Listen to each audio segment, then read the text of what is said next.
So if scripture engagement is an encounter with God, and a Bible cluster brings three or more people together to encounter God together in his word by discussing his word and discovery, why is it so effective to do that together?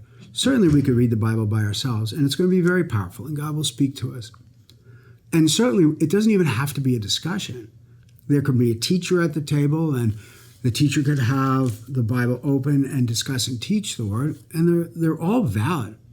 But there's something about encountering God and engaging Scripture together that makes it effective. So if we go back to the early church, and we see in Acts chapter 2 that they were devoting their time to the apostles' teaching and the fellowship, to breaking of bread and prayers. It's Acts 2, verse 42. We find that the early church was in community. It wasn't really this private mystic experience. Now, later on, the monks would take off to the desert centuries later, and they would try to have an engagement with God together, which has its place. But after a while, the monks realized, I can't really be a Christian by myself because we're supposed to love one another. If there's no one another there, how can I do that? We're supposed to correct and encounter one another. It's kind of like having bad breath. You don't know you have bad breath until there's another person.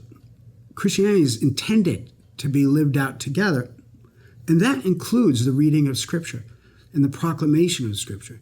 That's when Bible clusters, groups of three or more people get together and discuss the Scripture, the way we hold them at Charlotte Awake is we don't put a teacher in that group, we put a facilitator in that group, because the goal is not teaching at this time. The goal is to allow God to speak to the group. The goal is to allow the group to discover what God is saying together.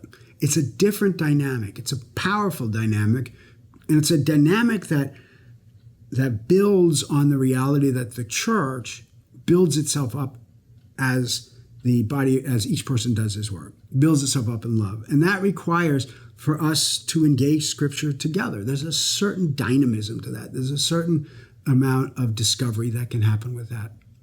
So yes, we can read the Bible by ourselves, and it's powerful. But when we read the Bible together and talk about it together, there is an engagement there that has a different level of a dynamic to it.